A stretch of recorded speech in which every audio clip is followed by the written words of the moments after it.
All right, welcome everybody to a special session of James and Jay Dissects. This time we're going to be dissecting Fear the Walking Dead. Of course, The Walking Dead's sister show. Before we jump into that, though, a few announcements to kick it off per usual. Our charity is still American Foundation for Suicide Prevention. If you guys can donate, the links are down below. If you can't donate, you can always help us out by liking, subscribing, or passing the word on about our channel, our website, and our social medias. You can find us on Facebook, Twitter, Twitch, Instagram, and we do have echo5studios.com as well. So follow us on there for updates and how to help out different charities and groups around the world. Also, if you see ads before any of our videos, we can't tell you directly to click on them, but we can tell you that all proceeds from them goes towards charity. So do with that information as you will. And moving on, James, how's it going, man? It's going all right, man. Great show last week. Our viewers' numbers have jumped up again.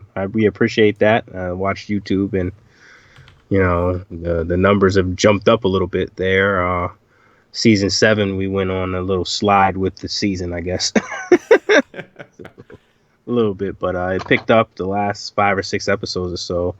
So thank you very much again for tuning in to watch us. Means a lot. Yes, it definitely does, and we appreciate your guys' interactions as well. And we do like the comments and everything too that you guys drop us. All right, but today we're going to be talking about some Fear the Walking Dead, which was, I guess, approaching some mixed reactions. But what's different between this series and The Walking Dead, obviously, is that there's no comic books to base it off of, so everyone is coming into it with a fresh palette. But to me, I think the first bite was a little foul tasting. So let's talk about season 1. James, what were your initial thoughts about that season? Well, like you said, it was this was the TV viewers show, so it was like a lot. One of the complaints that The Walking Dead has gotten since the series started, which again, this is again, people are nitpicking. You have the pessimistic fans who want to pick at a great show. It's the origin is a comic book. Yeah. So, you know what I'm saying? It stems from a comic book. And the show is based on Robert Kirkman's graphic novels. So Fear the Walking Dead was Robert Kirkman's baby outside of this comic. And a lot of, in his letter hacks and a lot of his comic books, he writes that, a lot of fans are saying they want a show that's a TV show. Then they don't, they don't necessarily want somebody who read the comics to spoil the show for them. They want, a standalone Walking Dead show or a spinoff that is totally fresh, and the TV audience will be placed. I mean, the comic book audience are now placed in the same boat as, almost literally placed in the same boat as the TV audience. But the bigger picture is you're an audience of the Walking Dead universe, and there are a lot of fans of the show that have never read the comic books, and they still love the show. Again, I just think it was something that Robert Kirkman wanted to do, and he could have hit a home run with this. I mean, he could have gone with so many different angles. He could have made it a show about Daryl's backstory. He could have made it a show about basically Daryl and Merle. He could have made it a show about the month before Rick woke up from the coma, maybe show Atlanta falling. He could have done so many different things. And he actually had a good idea to stem it out west in California. And I think they dropped the ball here because, when you're in LA, you have a chance to show the zombie apocalypse from the start, but you have a chance to make it an escape from LA type of thing. We got a little taste of that in Atlanta with Rick, escaping Atlanta, arriving into Atlanta, and then trying to, having to escape Atlanta the way he did. But can you imagine that feel over almost 4 or 5 episodes with brand new survivors who, again, don't know what's going on? Glenn at least helped Rick, but now you have maybe, a handful or several characters that were in Rick's shoes when he woke up from the coma. Yeah. You could have had them escape from LA, to a larger scale of Rick escaping from Atlanta. And how incredible and intense would that be? Instead, they dropped the ball. So it was like when you watched it, you had this tension early on, like when you saw the first Walker, Nicholas's drug overdosed girlfriend. Yep. And that's one of the questions. We'll get into that after I explain this. But Nicholas' drug overdose girlfriend. She was a fresh Walker. Obviously, Nick didn't know what was going on in this case, and he, ran out and got hit by a car, and it started the show. Drop moment there again. I like that. I like the intro. Well, I love Nick's character, and I do I'll too. expand on that later. But I like his character, but what happened to this Walker?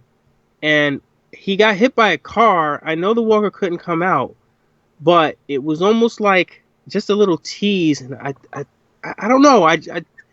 It kind of grabbed me, but then it didn't, because I guess I'm lumping the whole season into that first part, and I shouldn't do that. It's not fair. But it's just like, we can go we don't episode by episode if you want, but I just yeah yeah. we can we can do that. But you understand my point here? It's like, I think I'm lumping in the entire series into that first moment, and I think that I was just expecting more Walkers after that point, and we only got to see another Walker at the end of the first episode.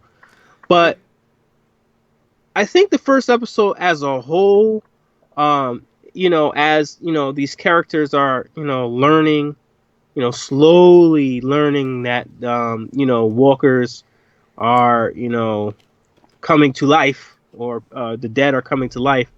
It was a drawn out episode, and I look at The Walking Dead, and I look at how Rick's first moment waking up from, being chased by, he shoots the little girl in the opening scene. I don't know. I'm comparing it too much. I'll let Jay take over. Because he liked it. So let Jay explain why he liked it. That's better. So I thought, like you've been talking about, like Kirkman gave him a chance to go back, realizing like what he did wrong in the beginning, how I can present this, from the very start. But I just don't think he did it right at all, and I was kind of surprised. I don't mind the slow burn in the beginning. Reason being is, like, I hated how quickly they rushed to survival, like now that's already taken place. Because that's just, that's what Rick's group's already doing. They're surviving. They're moving from place to place, trying to find food, trying to find shelter, trying to find, medicine, yada, yada, yada. We got that story. If we wanted more of that, we could just, add in, season 7.5 or something like that. But going back to the first episode, I love Nick's character. Some people say that he's a bad character because he's a druggie, but I think that just adds, a level of complexity to him, and it actually helped him out in the end, as he'll later, confess to his mother that this is how he's always lived. He's ready for this. This is nothing new, and it's weird for him to see everybody else kind of come down to his level, wearing the same clothes, sleeping, in the dirt, struggling for food, where he could have gone a couple days without eating and probably wouldn't notice as long as he was high. I thought that I liked the opening scene, but then it's kind of like, where do we go from here? And then, just to me, like, it just feels like when, like, whatever happened, we're not sure, Kirkman said he'll never tell us how it starts. But, like, I assume, like, when, like, clock hits, midnight or something like that, all of a sudden, if you die, you're coming back. I'd expect it to be more of a quick slope down, and not so much like here a zombie, there a zombie. Because Everywhere is zombie. Because people die constantly. I mean, Yeah, it's nature. that's my point. Yeah. Don't mean to keep going, Jam. Sorry. Yeah, like you said, it was like, all right, there's one, there's gotta be more. Yeah, and you know the world of The Walking Dead, and I understand that the characters don't understand what's going on, but a Nick's girlfriend was killed. Obvious what happened here, and they explain this on the show. Nick's girlfriend overdosed. Yeah. Okay, Yeah. and she died. Okay, and one of the druggies that she overdosed with while Nick was sleeping, you know, she reanimated into a walker, and the other drug, she must have startled the other druggie or the other druggies, and she probably caught another one of the druggies off guard and started chewing on his face. Okay, the second druggie came over and tried to stop her, probably, you know, had, you know, an altercation with her and stabbed her in the stomach because she kept coming for him. And then that's when she probably bit him on the neck. Now, my thing is, because, and again, I'm spoiled because I know the characters aren't in my shoes or the viewer's shoes or in Rick and Rick's group shoes. I was looking for the other two victims of Nick's junkie girlfriend to reanimate. So that's where I was saying, you know, I know the rules, and I think that maybe Kirkman did that on purpose to show us that, hey, look, they don't know what's going on. Let me make this more eerie, in sense of not just have them be attacked by multiple walkers at first. Let me do it in a slower, like Jay said, a little bit slow burn here, because in reality, the other two should have reanimated, and Nick should have had a lot harder time getting out of that church. But again, you know, I look at it through a spoiled lens, and I also looked at it as a whole when I watched it again, and it was just like, to show that one walk, not in a slow collapse, but to show us that one walker and just dragging it out the way tension. But I think they could put in another, you know, you know, maybe Travis would have seen one of the men reanimate, and Travis got, you know what I'm saying? I think they could have gave us a little bit more than the one junkie girlfriend before they got to Calvin's character, who was the drug dealer. The Calvin's character came back to life at the end of the show. Yeah, other than that, like the church itself, like, I mean, he had to like sneak in through a window or something, right? To even yeah, break they in. couldn't leave. They couldn't leave. So where the hell are these walkers then? I mean, that's what I'm saying, and I know that he's trying to explain that the characters don't know that these are walkers. Well, guess what? The walkers are still walkers. Just because the characters don't know, the walkers can't automatically say, "Oh, the characters don't know we're walkers. Let's go hide underneath a blanket." Yep. No, they still have to be walkers, and you still have to have them as part of this universe. Sure, the characters don't have to know that they're walkers, but you already showed us that when the junkie girlfriend reanimated, you had two other corpses in that place, and they didn't have head wounds. Yeah. So it's like, I understand that the characters don't know. Yeah, and when he came back later, there was just blood smears all over the floor. So where did they go? The bodies got up and moved somewhere. Exactly, and it wasn't like it was just Travis. It was Travis and Madison both were in the church, so they're in two different areas of the church. And I'm telling you, man, I think it was a drop moment here when you look at it again. I understand the slow burn concept, but you're taking, and we talked about this, you're taking too much away from it. You're almost like making it too stupid. You know?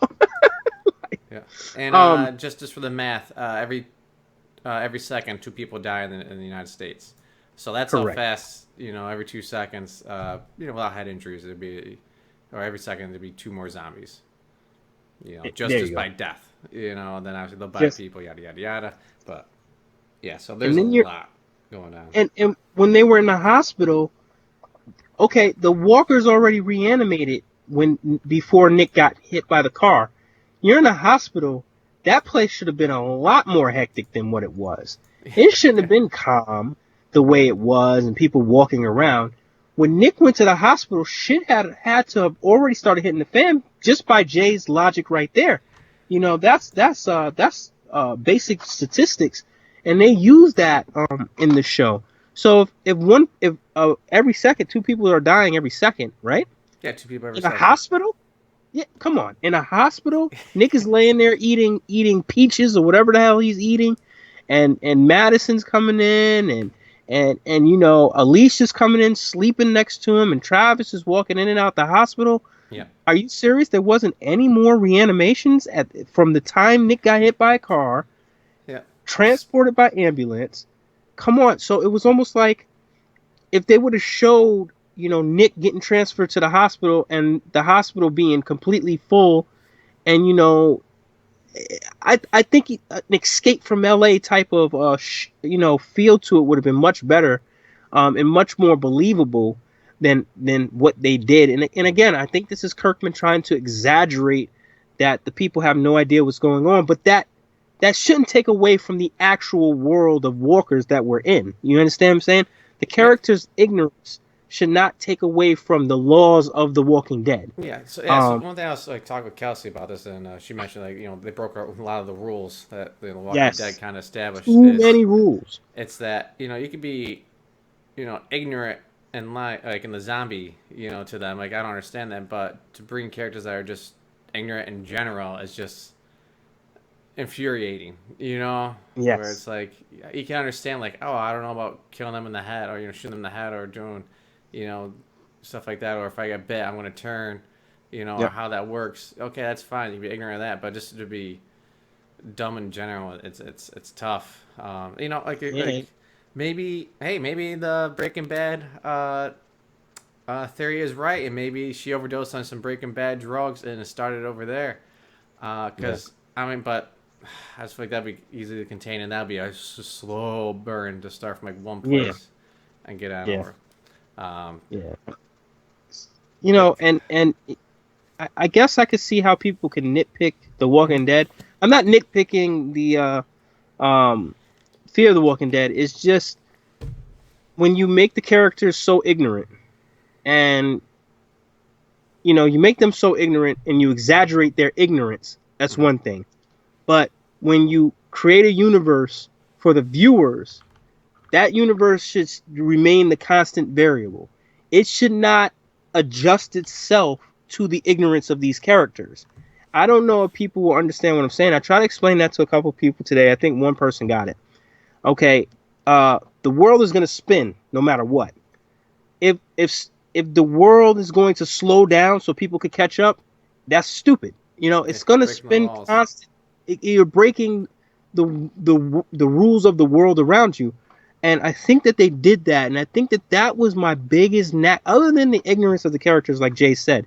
They made them extra stupid.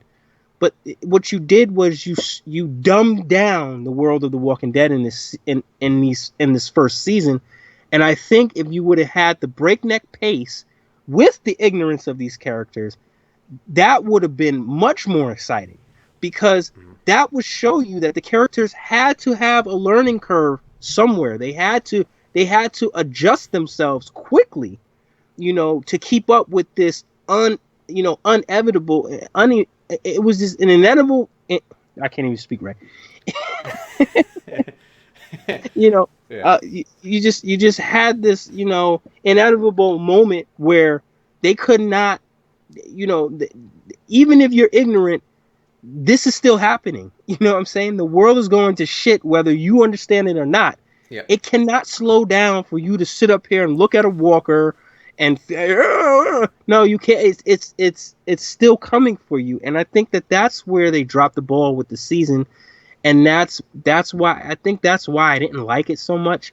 I didn't like the first episode as much as I feel I should have. I like the end when Calvin is killed and he turns, and then they run him over with a car, and he keeps coming for him. I think I kind of I'll like. say that the first episode was the best episode of the season, but that's not saying much. So Yeah, and then they followed it up with, so close yet so far. And that's Alicia's boyfriend. He's not returning her text, and they go over to Alicia's boyfriend's house, and again, drop moment. They show he has a bite, but they don't follow it up. Maybe that's on. I mean, yeah, maybe and he died. just to if I was a teenage boy, because they're in high school, and if I was when I can't get in touch with my parents, and the people are like, hey, we don't want my daughter touching, she'd be sick. If I was a teenage boy, I'd be like, can you take care of me? Because Yes. I would not be, I mean, as brave as I think I will be, but not as like a teenage boy, not No. understanding anything. Be like, maybe I'll come back from this. I don't know. Can I No. come over, just give me some soup and, take it, I'll sweat it out. Not be like, oh, go ahead and leave me, I'll just die. Yeah. That's not going to happen. No. And it was just it made it again. It's a drop moment. Maybe they could walk in as he's dying, and maybe he dies, and they say to Alicia, he's gone, and then they're comforting Alicia, and he reanimates.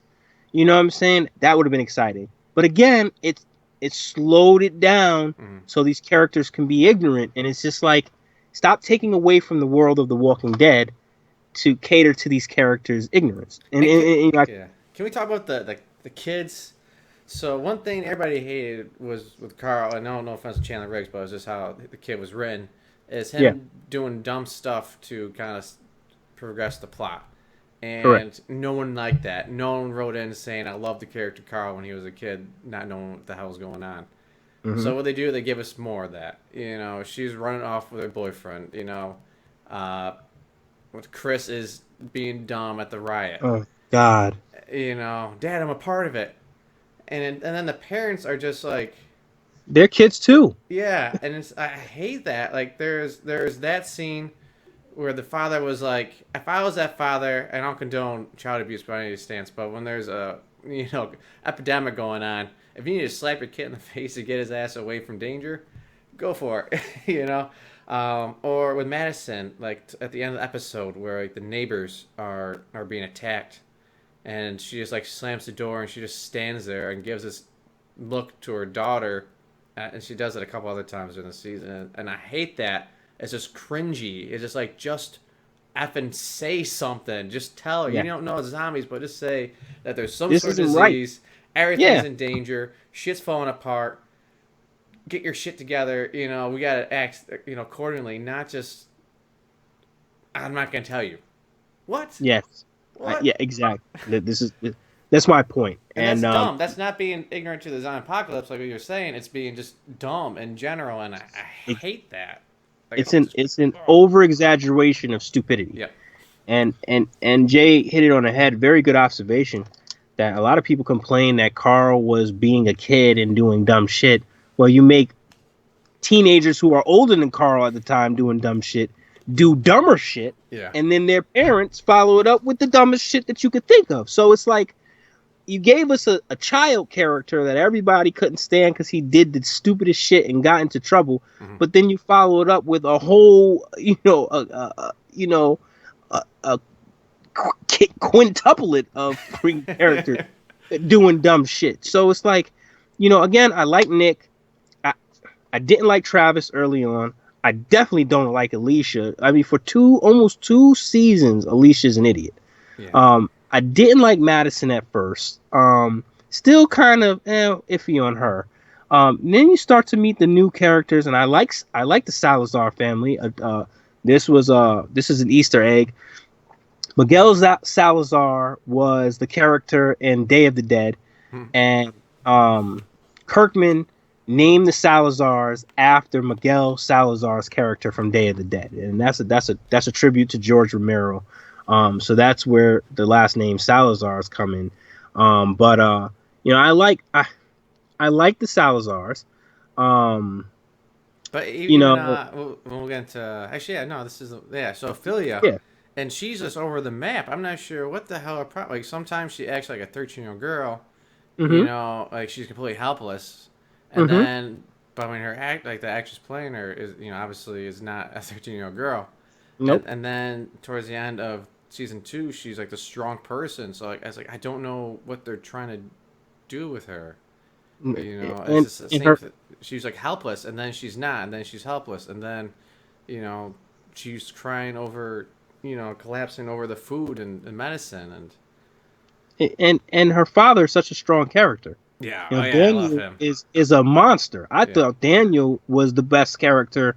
You know, it goes Nick in my mind. It goes Nick, Daniel, Strand, yeah, um, in my favorite characters. But Daniel Salazar was, he he's a barbershop owner in the city. You know, he has a history of being in he worked for the government. You know what I'm saying? He was a really bad dude back in the day. hmm He interrogated people, used methods of torture. He even shows that early on. And this is the moment that they drop when they're in Daniel's barbershop after Chris is acting like an idiot and doesn't want to leave the riot. yeah, Um, and then the walkers are outside, and you see Travis looks out of the window and sees the one walker's eyes. This is where they drop the ball. There is no way on God's green earth they can leave that barbershop with all hell going loose, fires, walkers, cops shooting, people rioting and looting. There's no way they're gonna find a car, get in a car, and make it back home. yeah, yeah. It's The only impossible. car that's not flipped over or set on fire is his beat up Impossible. truck. Come on, man. Impossible. Out of LA, impossible. Yeah, Impossible. All of them? No, impossible. So again, that was an exaggerated moment there. It made me mad about that, and then you got, the next episode, the dog, where the dog died. A lot of people didn't like that because the dog got eaten by a walker, and it just, again, it was another draggy episode. For a pilot season, I don't think you can have so many draggy episodes. For a pilot season, you gotta keep the viewer entertained, and maybe have one episode that's a bottle filler episode, not back to back to back to back episodes, especially when one of them is in the middle of a city and all hell's breaking loose and it's still, oh. yeah, yeah. I don't know. Like, Just didn't and feel it. Yeah.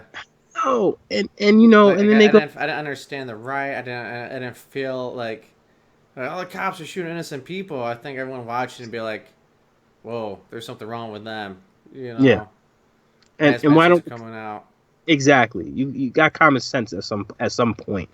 And I think that they try to use, I think that they try to be social justice warriors in this sense. Like Kirkman tried to show that, the citizens of LA were trying, all social justice warriors, and they were trying to, blend in the events that, cops shooting innocent people. They try to, pay homage to that and say, hey, look, people react this way when you do foul things like shoot innocent people. But I think they dropped the ball there too. Obviously, it looked, these people are getting shot multiple times. If I'm a logical person and I see a 130-pound punk rocker girl walking toward police and they're shooting her and she's still walking, I'm turning around and leaving And then like a because van of something's people in not right. hazmat suits show up. Come I'm on, like, huh. what? I might not know what's going on, but I know that This something's isn't right. going on. Exactly. I'm getting the hell out of there. I'm not gonna stick That's around. what I'm saying. They're I'm up part here. of it. No, I'm like, come on, seriously? You're gonna really sit there and still, riot? Go home. There's something seriously not wrong when somebody's taking 6-7 body shots and it takes a headshot to take her down, and you're saying the cops brutalized her. No, she kept coming. And it was a white person? Come on. Yeah. You know that something messed up. Jay. Perfect. So, this episode was related to a scene in Diary of the Dead, which is was George Romero's fifth zombie movie. Diary of the Dead. They showed the zombie apocalypse through the eyes of a camera lens and social media, and it was almost like social satire. It was just like, it was so many things about society in that movie, and Robert Kirkman wanted to pay homage again to George Romero, and a lot of the scenes were very similar to the scenes in Diary of the Dead, but again, you don't need to do that. It's a pilot season. You're in Los Angeles. They don't know walkers exist. Guess what you do? Make shit hit the fan. Let them learn the hard way. You Yeah. know, not let them escape in a white truck and make it home. Yeah, Come, barricade them in there. Be like, oh shit, we can't make a home. How are we gonna let survive out Madison here? go to L.A. and Yeah. find them in the desert like she was supposed to.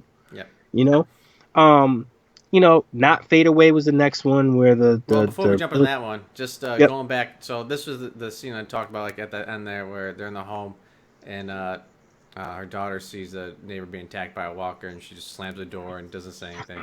But during the night, she has like the lights on, there's candles, the blinds are all open, and it's just like yeah, I understand you don't know exactly what's going on, but you do know that they're attracted somehow to things. You probably don't want yep, to put a beacon out there. She's already killed the principal. yep. Then like just pacing was a little off where she was just like timid, and then all of a sudden she's like, oh, what do I do? What do I do? Ah, fire hydrant. All right, or fire extinguisher. We're Yeah. gonna grab this real quick and knock him out and then smash his head in. Yeah. And then she comes home and then like, you know, or Travis Nick. calls and then like Yep. she was strong and then she's like almost falling apart on the phone with him. I didn't really like Yep. that transition. I'm not sure like I said, just pacing or flow was off there. And it just didn't really establish her as a character. And then they show more stupidity with Alicia wanting to go back to her boyfriend's house, Yeah, and Nick having to fake an overdose to get her to stay. It was all over the place. It was nuts, yeah, and it wasn't nuts in a good way and shit hitting the fan. It was nuts in a way like this is all over the place, and these people are stupid, and it's like you said, it's cringeworthy. It yeah. makes you be like, wow, how can they be so stupid? Just sit down your kids. They're old. They're 16 years old or whatever. Just sit them down. Like, listen, there's something going on, some sort of disease. If there's like hurricane sirens going on, I want to be like, all right, let's just bring Monopoly into the basement. Ignore the sound of wind and thunder outside. It's nothing. Don't worry about it. Or maybe you don't have to see it. What? No, just tell them like, hey, storm's coming. We got to move our asses. Let's go. There's no time for this. And it goes back to what we've been saying. Like, it's okay to not know what's going on, but just their ignorant responses in general to catastrophe is infuriating. Yes. And a lot of people won't, again, a lot of people, I talked to two people about this, today's show, and I explained to them my displeasures with it, and one of the two people fully understood what I said. The first person just thought that I was, being the generic fan who didn't understand that these people didn't know their walkers were around. First of all, no, I'm not. You can exaggerate something and make it totally unbelievable, or you can subtly do it and people will believe that there's a possibility these people really have to learn what's going on. You could do it in a subtle way where everybody is drinking the Kool-Aid like the characters are. Or Yeah, you could do it in an exaggerated way where everybody's like, are you fucking kidding me? And then you throw in like I said, the one thing that I didn't like was the world became slow and stupid too. It's like, yeah. you can't do this. You see, the walker, like the principal walker at Madison was Yeah. like, "Hey, are you okay?" I understand that. That's like Yeah. fine response to that. Or even like have him be aggressive, like, stop. But then, if he's just trying to chew your face off, or have him bite somebody, have them see like a zombie actually like chomp somebody, and be like, "Well, this isn't normal." We got to flip that switch and start going. Instead, it's they keep I don't know, pretending like it's not happening. And Yeah. Yeah. And not to because these episodes, I mean, we're covering 2 seasons, yeah, but Not Fade Away was a forgettable episode when the National Guard came in after Madison killed her neighbor.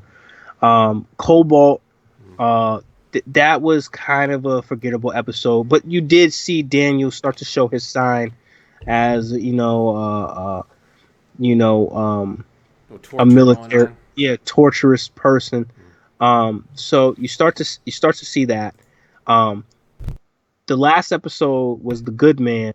I mean, we met Strand, in Cobalt, And this is where, Strand, we meet him at the end when they take Nick to the infirmary.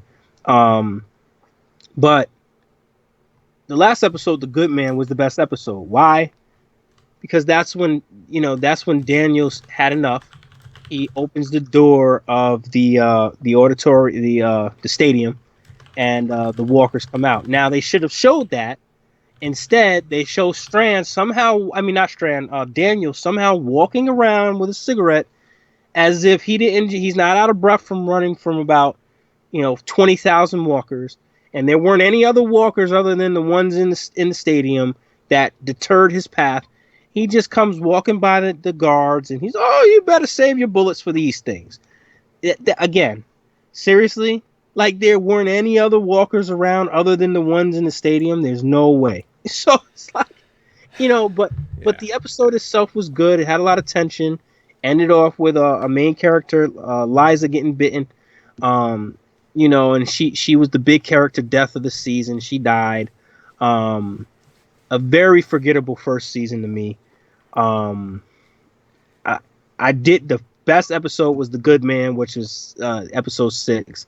The second best had to be the premiere. Everything else forgettable to me. It was very forgettable. Yeah. Even to, when they killed the dog, they killed an old woman walker. It was very forgettable to me. And it almost made me feel like they completely ruined this spinoff, and they would have to do a lot in season 2 to win back the viewers and to make the viewers believe that this was worthy of carrying the name of The Walking Dead. So, The National Guard scenes were just horrendous. I mean, every terrible. every person that they introduced from the National Guard side were just dirtbags. There was like Yes. two that were minor characters that had a couple one-liners. Or one guy wanted to go back for his family.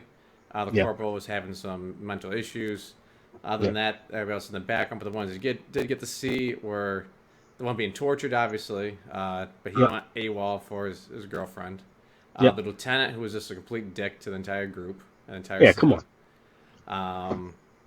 Yeah, the guy dealing with Strand, doing behind the Yeah. back deals there. Yeah. And then you had the one when Chris and Alicia were at the car, who threatened to basically sexually Rape. harass Alicia, rape her, Exactly. take her along with them, and all the uniforms were all jacked up. All the haircuts were out of regs. The lieutenant was 40, 50 years. The actor was like later than what you should be for that rank. And I get it. It's catastrophe. Now everything's gonna be up to standards. But I mean, come on, guys. Have someone from the military actually. It's still not to the point. The world is still not to the point where the military has lost faith in the United States government. They're still They're still, the military, and they still have their orders, and there's still some sort of power in front of them giving them their orders. The military are disciplined not to act like assholes like that. They're not trying to do that. They're here to protect and serve. They were acting like the apocalypse was going on for 10, 15 years. And they had no law and order, and they became a rogue faction of, the military. And that wouldn't happen that quickly. They're not going to just lose faith in their orders. And that's not why you're in the Marines. That's not why you're in the National Guard or the Army. You have to have that sense of duty to the United States citizens. And it's almost like they lost that sense of duty and wanted to just run shit the way they wanted to run shit. And it was too soon for them to do that. And they really represented the military. Like Jay said, they represented the United States military in a poor way. Almost like I guess it was trying to justify why Daniel opened up the stadium, Yeah. basically overthrow the military. I didn't see that was a reach for me. Yeah. I didn't like it either. So I agree with Jay. Another good point. And another thing I hated was the time jump. I Yeah. mean, you're bringing us back to the beginning to just time jump. That doesn't make any sense. Show us more. This of is the what I'm saying. collapse. That was irritating. And Yep. then going back to Daniel, I mean, they just killed 100 or so innocent people. Mm-hmm. It's because of a couple of rotten eggs. They didn't deserve to die. Even the bad guys you met out there, they didn't deserve to die. They weren't killing people. Correct. Correct. And I mean, look what ended up happening. He ended up killing Travis's ex-wife there. Good going. Yeah. You Exactly. know, You killed a doctor that's very useful. Yep. I mean, you killed, indirectly. You didn't kill your wife. She died from an infection. But it's like Jay said, you killed a lot of innocent people at this point. You indirectly killed a doctor. Um, you almost caused the death of Strand and Nick Yep. if Madison didn't get the key card to work. Yep. I mean, this guy just made a moronic decision based upon emotions because the guard was preventing him from leaving, a gated community at the time that was under quarantine. And the gated community, they left the gate open. Exactly. There you go. So I mean, the people that were following, were rooting for, they're a bunch of assholes. They're Yeah. worse than the governor. They just Yeah. killed military base full of innocent soldiers, doctors, patients. They left the gate open to their town back there. Yeah. What the hell? They almost get what they deserve down the road. So And just to wrap up the first season, again, I thought it was a drop season. I think that they really, really dropped the ball on the first season. My anticipation level was very high. The only thing I think I was more disappointed in this season than I was season 7, and this made Jay as well question why we're watching this show. And it was we really we're fans, so we were hoping for a better season 2, and season 2 started off great. They're on the beach. They at the end of season 1, they show Strand's boat. They're on the fucking beach. They're fighting their way to the boat. So you obviously know the walkers have invaded Strand's, paradise. Mm-hmm. And they're fighting their way to the boat. That was an incredible opening for a second season. But now they're in a boat. And zombies floating around in the water is not scary. It's not. And pirates, Alicia again doing dumb shit. She's been stupid for a whole season, and she starts off season 2 even dumber.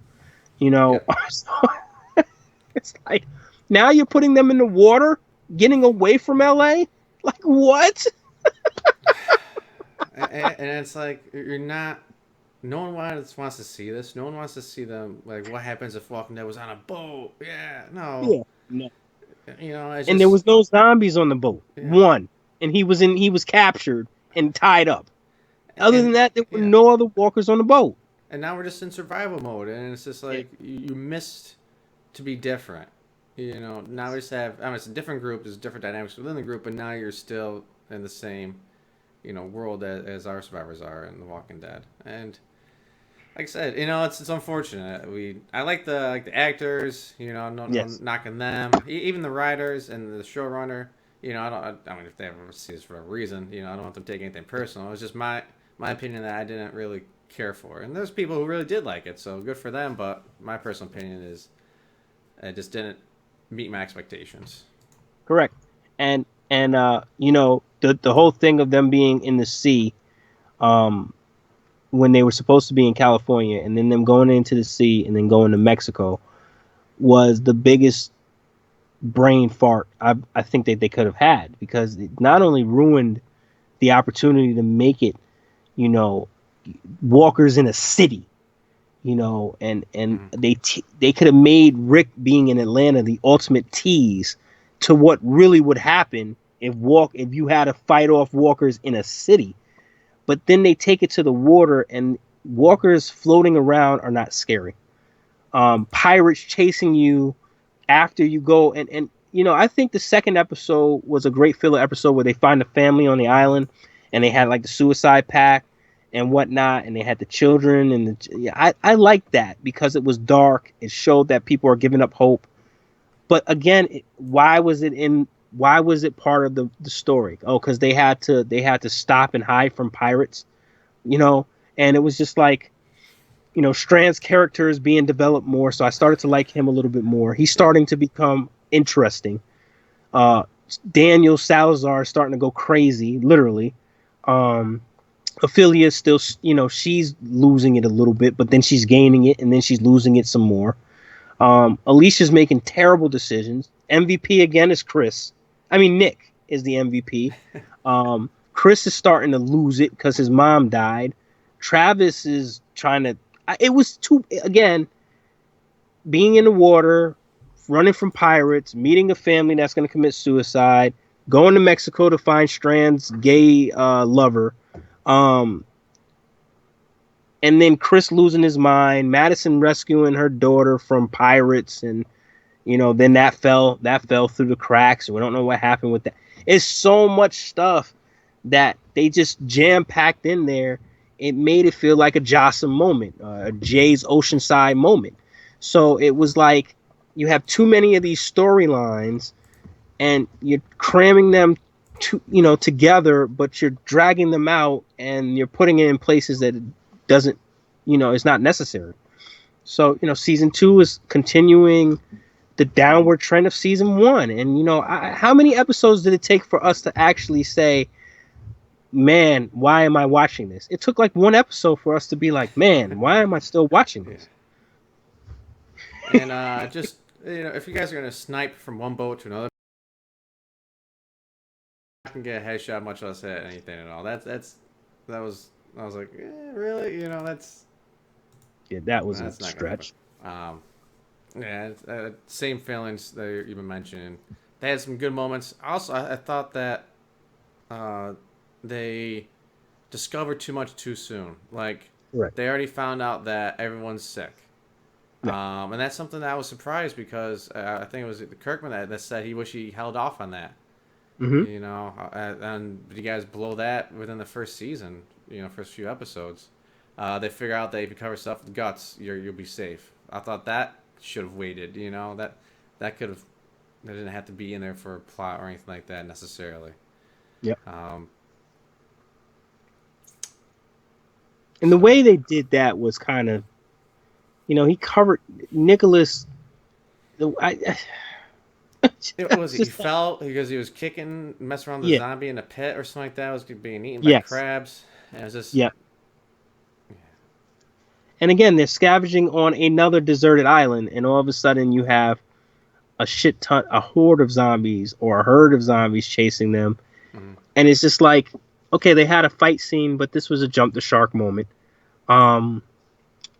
It was, and they also, now here's a little tidbit, a little fact for you too. They had the passenger or whatever flight 161 or flight whatever it was, the webisodes. Yeah. That was actually good because it was zombies on a plane, and it showed you what happened when the outbreak was in a small contained area, and it showed you how shit hits the fan quickly. Yeah, that made sense. But then they tied it to Fear the Walking Dead, where the outbreak took its time. It just didn't mesh up. And then they had the character from Flight, whatever it was. She was on a raft and she tried to save a boy, and then he died, and then she got mad at the group. Too much. And I'm not sure why she got mad at Travis though. He was like the one saying like, we gotta keep her on. Exactly. Get mad at Strand. It's not hard to see the black guy cut the rope and get mad. Right. Why would she get mad at Travis? No. You could tell who one cut the rope. Going back to the Survivalist family. All right, so this is another one of my moments where we're watching it, and then like, okay, so the little girl turns, right? Yes. Bites right mom's away. neck. Yep. Right. They're like, all right, we gotta get the hell out of here. So they run down to the boat. Minutes after that, the other son comes up with a gun saying, give me my brother back, yada, yada, yada. They turn around. All of a sudden, the mom walker is down at the dock. I was like, how fast does she turn and how fast does she walk to get her ass down there? But yet the walkers in the church are still fucking dead. Yeah, I don't know where they are. They're stuck underneath the bleachers or something. And it was just like the timeline there. It was just like, I don't. Much. I mean, because she had to die, she had to bleed out, which takes some time. And she was still cognizant, and she was still talking to the survivors, saying, "Hey, go." Yeah. And now they're turning like it's like World War Z time frame over here. As soon as you get bit, you're turning, I guess. And it's just, man, you need more than like 5 seconds to turn. I thought that was a funky moment. Yeah. And now of course now they're in Mexico. They meet up with Strand's gay lovers family. Obviously they're like a cult there. She's keeping all the walkers, and she believes that they're still alive. We've seen that too with Herschel's family. Yes, and this was like Herschel's family on steroids, Right. because she was actually, they were a cult, and they were killing themselves to become the Walking Dead, because in the beginning you saw the church members all eat the poison and turn. This mother, the mother of Strand's gay lover, she wanted Strand to die, and she was feeding poison to people to kill them so they can, go to the next step of their lives. And then, she wanted Strand to do the honorable thing. As his lover was dying, she thought Strand was going to kill himself to be with him. Yeah. And Strand changed his mind and put his lover out of his misery. And that started a shit wave of shit. And, it's like, I just, I think that the first half ended really well.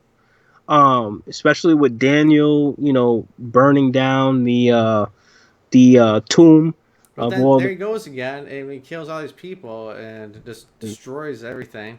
Exactly. And here's I think it's already confirmed, or most people know about it. But if you don't want a spoiler alert, go ahead and mute. Daniel will be back for next season, so he's not dead. Yeah, he's dead. No, he's not dead. He's alive. He's not. No. Yeah. They didn't show him on the after show. Yeah. They showed him on the credits. Yeah, you don't see someone on the credits, or the what do they call it on the Talking Dead there? The memorandum or whatever it's Memoriam, something like that. Memoriam. Yep. He wasn't there, and if you don't see a character actually die, they're probably not dead. So yeah, and the first half ended all right. Now Chris is by himself. He's walking amongst the walkers. Madison, Alicia, and Strand have gone back to their boat just to find the boat is gone. Mm. Travis and Chris are off by themselves, so the group is split. Second half picked up, and I liked the second half. It was the first time I enjoyed the show. The first episode with with Nick by himself, with the walkers, almost dying from dehydration. How he had to drink his own urine. He had to fight off rabid dogs, and he was saved. The way he was saved was good. It reminded me of the Walking Dead group. They're out on the road, right, when they're met Aaron kind of for the first time, where they're dehydrated, and then the rain opens up and saves them. Yeah, and they were at their most feral moments, where they were basically, just surviving. They were just at their most primitive state, and that's yeah, they did both eat dog.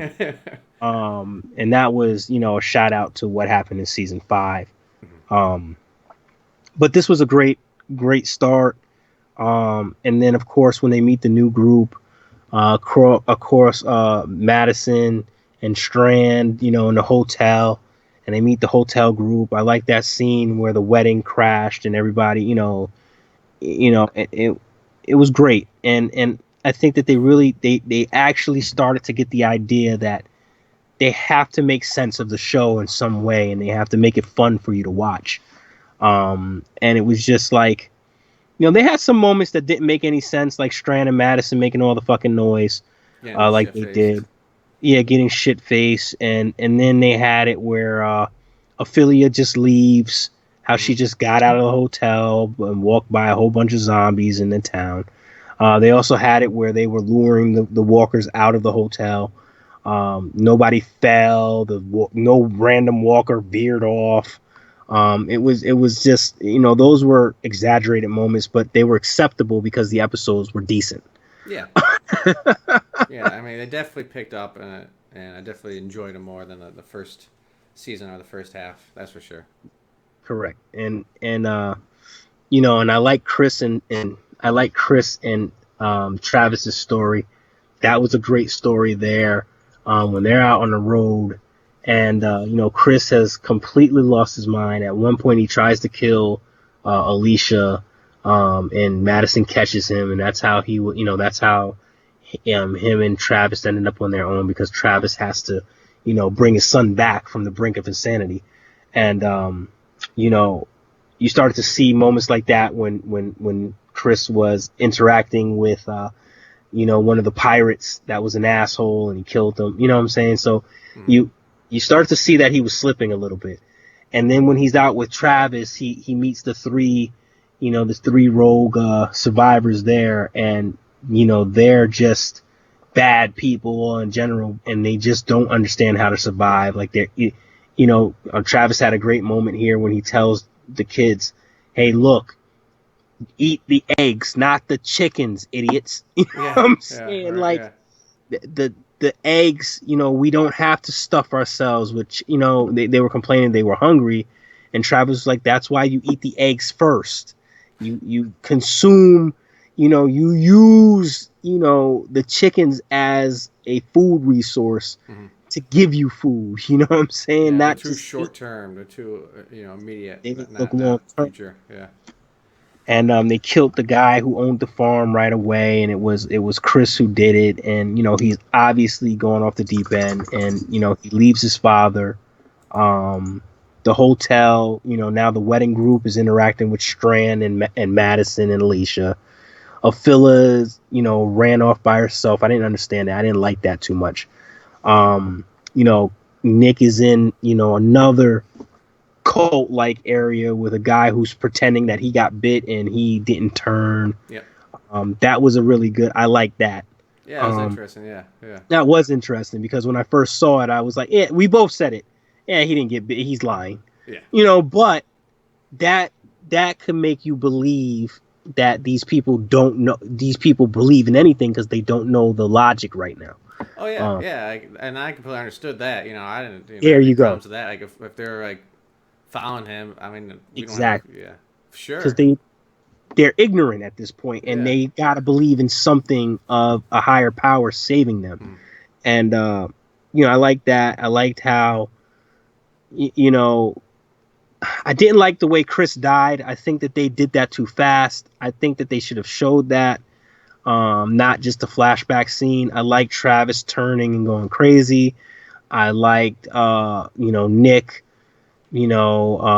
basically, Nick showing the occult leader that, this is not the way that you live, and using his expertise throughout the second half of the season, mass producing, watered down pills, if you could say, or like spliced pills, to give to that gang so they can get supplies, using his craftiness, using his street smarts. Nick is kind of like if Merle and Daryl fused together. You got the survivability of Daryl. We got the druggy, kind of rough around the edges of Merle there. He's the best character in the show. Yeah, Nick is hands down. Frank Delane is the best character in the show. Yeah. And is another guy he's British. I got a lot of characters that are British. Alicia. I think she's Australian. Australian. Yeah. So is Travis. He's Australian. He's from New Zealand. So you have, and then you also have like a mystery that Madison is from the South. So you kind of get maybe a little tie to The Walking Dead there. It was a very good second half. The best half of both seasons. Yeah. Oh, yeah. And it led you to want more. And the way they ended it, they escape, and they end up, Nick and his girlfriend they end up getting caught by another rogue military faction. Yeah. Travis, Madison, Strand, Alicia are now in the hotel, and they've let in a whole bunch of refugees, and Travis is going crazy, and now he's been ostracized. Like he's been exiled out of the hotel, so now they're on their own adventure. Well, actually, they're going to try to kill him before he even got a chance to leave. Exactly. So, another stupid moment. Madison turns on the lights of the hotel to try to signal Travis, and she signals everybody and every walker. Yeah. Or try to signal Nick, because she heard that he was over at that store. The store there. Yeah. Nick. She was trying to signal Nick. That's That what was it was. dumb. Yeah. Yeah, that was stupid. Um, but very likable second half. Yeah. Um, it made me really want to watch season 3. The numbers were dramatically lower than The Walking Dead. I think that the season finale, North, clocked in at 3.05 million viewers, and the hour before that, so people who watched the first hour, Wrath, is 3.67 million people. So then there was a second hour of the show that people said, "Fuck, I'm not watching this." So a 500,000 people said, "I'm turning it off." Yeah.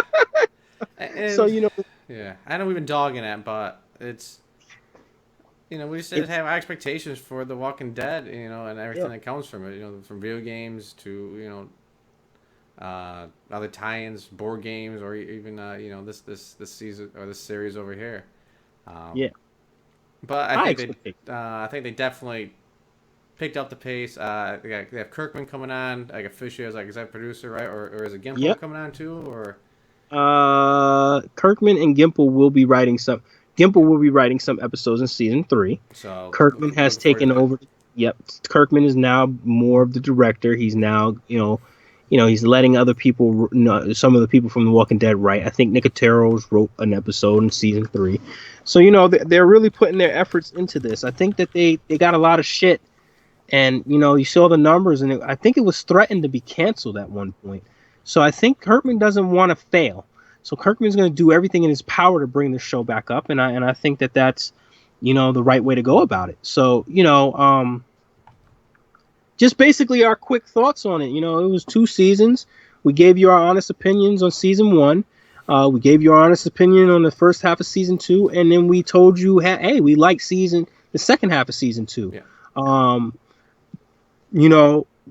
One question. We had 2 questions. Sure.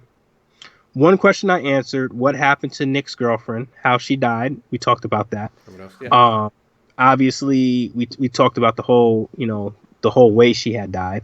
The next question that we had was how would we have changed Fear the Walking Dead? I think we talked about it a little bit, but I'm gonna let Jay give you his thoughts on what he would have liked to see from Fear the Walking Dead. So Jay, let us know, what did you want to see in place of this, this drop ball effort. What did you want to see from Fear the Walking Dead? So I wanted to see it from the beginning. I wanted to stay there. Show us Atlanta. Show us people freaking out. Show us people turning on each other and killing each other over a can of soup. Yep. Show us like the struggle there. And then show them continual fear of these zombies, because I think it was when they first got to Mexico that when they saw the church, all of a sudden they went like Rick's group mode in Alexandria, where they just got in a circle and killed 5 or so zombies per person without breaking a sweat. And I was like, that's it. Now now we're beyond the fear now. It's no longer Fear the Walking Dead. It's lukewarm agitation from the Walking Dead. And I would keep it in the beginning. We can't go back there with the Walking Dead. That's something we'll never be able to see. We'll never be able to see how society collapses. Well, they can do flashbacks, I guess, but I don't think we get the same reception. Show us families die. I wouldn't mind after when this series wraps up, however long they decided to go for. They signed up for at least 4 seasons. Show us groups that don't make it, kill them off completely after the first half season. This surprise, they made a mistake and now they're dead.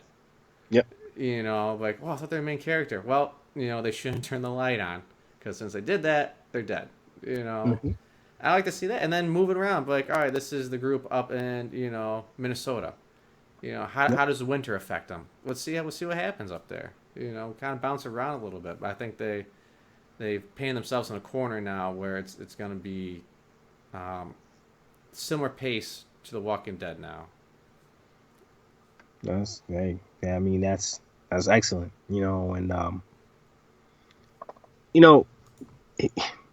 What Jay wants is worldwide, and it sounds like Jay wants to see, reality of the situation, like how this epidemic, just completely, he want it. To me, my opinion, it sounds like Jay is saying he wants to see the events before Rick woke up from the coma. Yeah. He wants to see shit hit the fan, but he wants to see it on a greater level than what they depicted in Fear the Walking Dead. And I think that he articulated it great. I think that that's a great idea for him. We talked about it before, and I remember you talking about, being in Minnesota and how the cold affects them. Mm-hmm. And, that's something that we wouldn't get from characters in LA or characters in Atlanta. We wouldn't get the cold weather. Yeah. So or go to somewhere else. Go to, South Africa or something like that. But, as soon as one group dies, boom, next place. How do they handle it? Yes. And, my thing was, I thought about it, and I like to write things out sometimes about zombies and stuff like that. I have my own little short stories about, walkers. That's another nerd thing I do. I wrote a 56-page kind of like story, and I write short stories. I've been doing it since I was a kid. They put me in some goddamn writing class when I was a kid. And you had to write stories, and the only thing I really wanted to write about was zombies back then. Zombies or ninjas. So it was, you pick. But what I wanted to see was, like I said, I wanted to see the collapse of LA. How intense would that be? And I wanted to see the family as they were. And what I wanted Travis and the family to completely perish. Him do everything he could to get his family out, but it's such an unwinnable, task. It's something that you can't win. It's an enemy you can't defeat. And I wanted it, they had a character, Tobias, who saw the thing from the beginning. He was cognizant of everything. He reminded me of Jesse Eisenberg's character in Zombieland, Columbus. He just had that sense that shit was going to hit the fan and nobody was looking at it like he was looking at it. What I wanted to see was the family all, fight together, try to make it out. Daniel Salazar turn on them.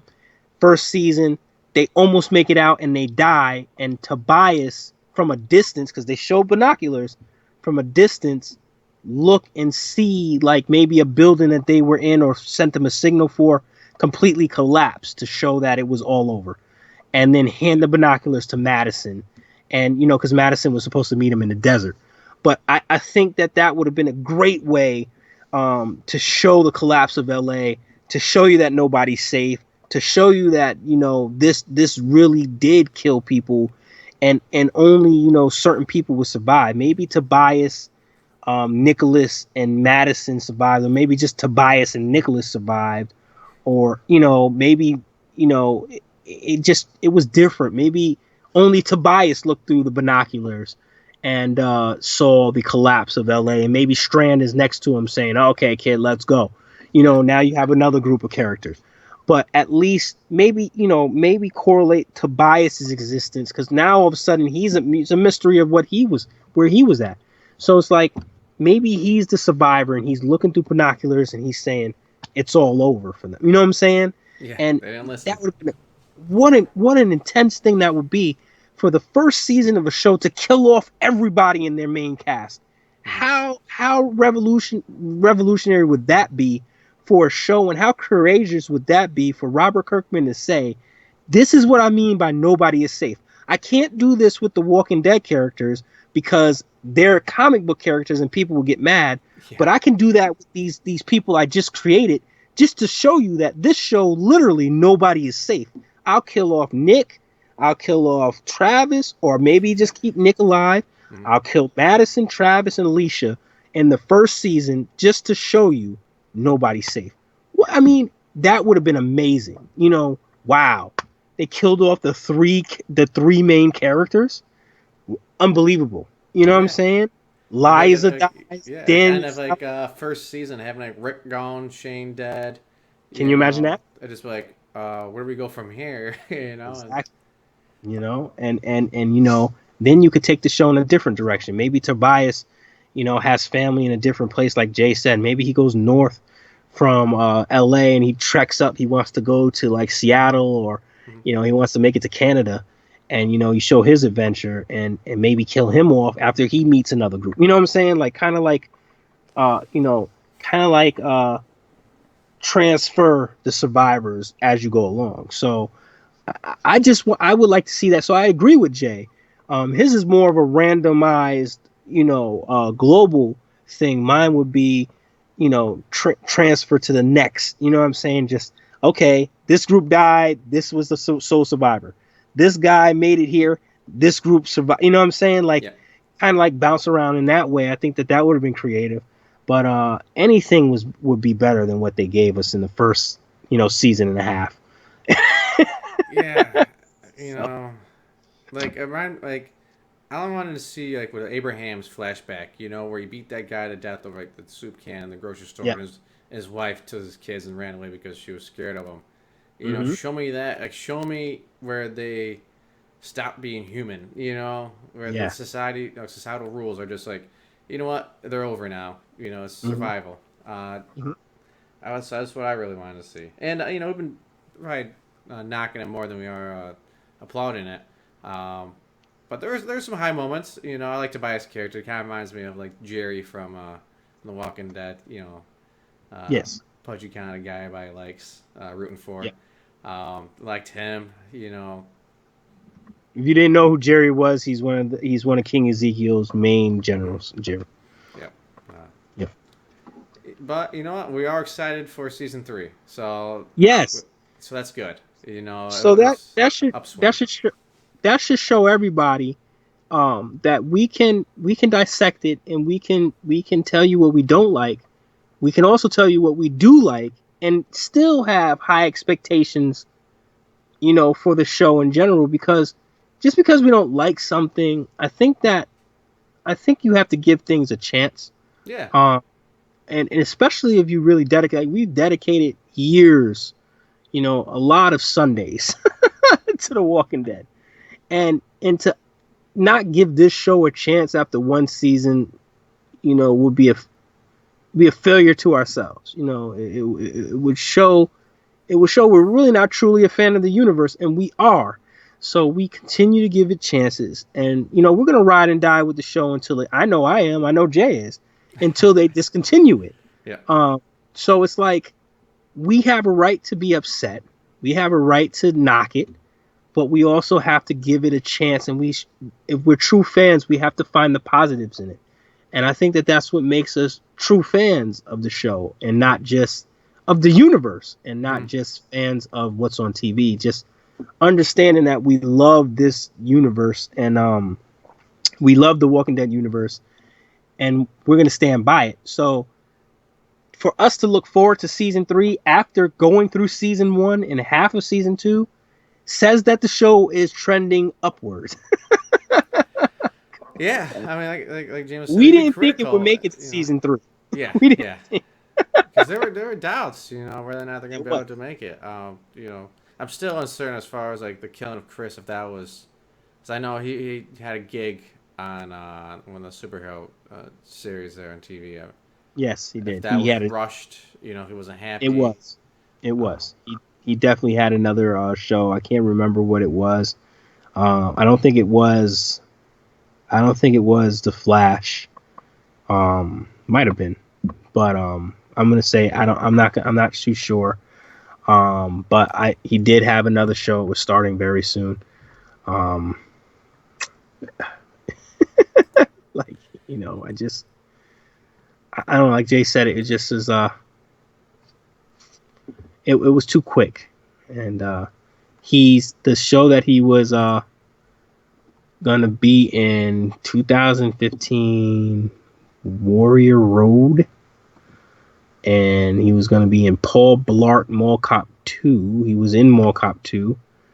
And Agents of show Shield. It looks like. Agents of Shield was this episode. He's only was in it for 3 episodes so far. So, um, again, maybe he was making more money. Maybe it was a better opportunity for him. Even though he's a main character, they had to really pay him some money not to resign.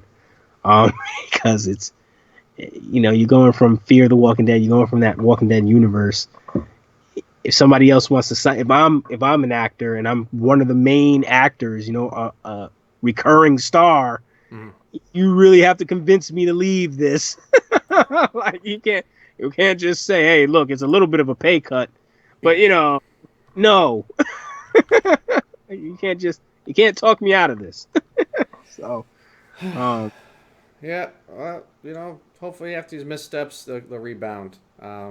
yes, I'm looking forward to Gimpo and Kirkman being more hands-on with it. yes, And like I said, going back, if for some reason you guys are part of the show and you're watching this, we do appreciate the efforts. It's not, we're critical of obviously, but we still want to make sure that we do want these opportunities to be part of a different viewpoint from the universe of The Walking Dead. It might not meet exactly what we want, but hey, it gives us something to talk about and something to definitely watch. And without bad, there's no good. Yep, exactly. Yeah. But stay tuned for us to come back. We're gonna get back on schedule. It's been kind of on me a little bit here, with the Wednesdays because of Better Call Saul. So, and then the last 2 Wednesdays, the internet. I had internet problems. And then yesterday I was just, like I said, we got lives outside of this thing, so we're gonna get to this and we're gonna make it as routine as possible. But as soon as Better Call Saul is all said and done, I think there's 3 more episodes. We will be back on Mondays, and back to normal, I guess. But Fear the Walking Dead, season 3, episode 1, June the 4th. Definitely looking forward to it. To me, this is going to be the make or break season for them. I think if they knock it dead this season, I think you're going to start to see, more big name characters come to this show. You're going to start to see Gimple writing more of the shows. You're going to start to see Nicotero getting involved a little bit more, and then Kirkman, and then you start to see it take off. And then I think it's gonna transition where they're gonna somehow meet with the Walking Dead universe, which is gonna get everybody excited. So this hopefully can shape into what I think it can shape into, and we'll be right there along the way with it, man. So, good show. I'm still on my high from last week's top 5. I got so much positive feedback on it. This kind of brought me down from my high a little bit because I knew I was gonna have to ream this show a little bit.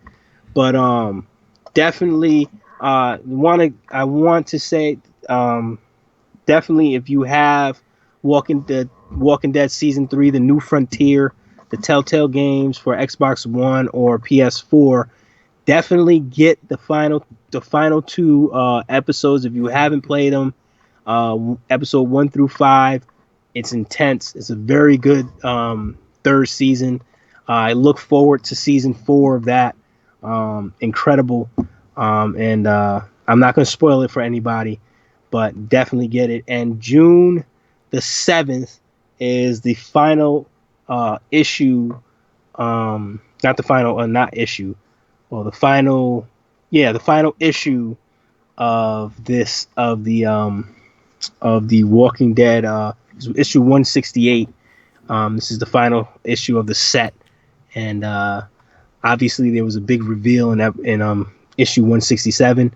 168 is supposed to push the envelope, so check those 2 things out for the finales of both of those 2. Their own respective parts of the universe. So check that out and check us out. Next Wednesday. Yeah, keep in touch, keep commenting.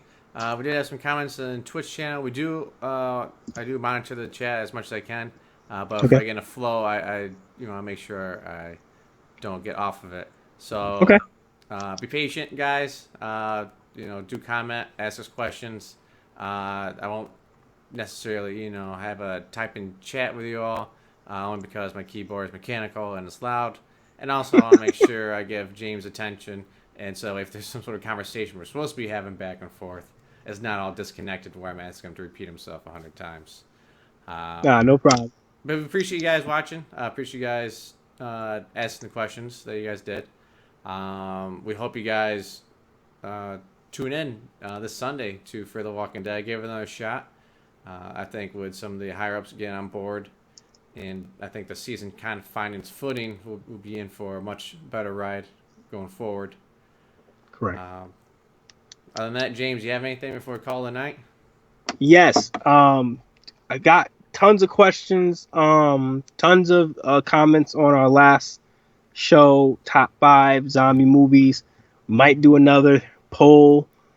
Actually, you know what we're gonna do? It's gonna be a random thing of me and Jay are gonna do. We're either gonna pick top 5 zombie video games or top 5 zombie novels, books, or comics, as you would say. Actually, we can't do comics because it's going to be Walking Dead. So top 5 zombie books or video games, and we're going to surprise you. We'll talk about that. We'll incorporate it somehow. Maybe do a special. We will do that for you guys because I got a ton of positive feedback on the show. Ton of questions on Walking Dead season 6. We're not going to review season 6 at the moment. We're going to review that on the Fear the Walking Dead break. Yeah. And then of course I will get to the questions about Fear the Walking Dead season 3, our expectations of it. Obviously we answered that. We have high expectations for it.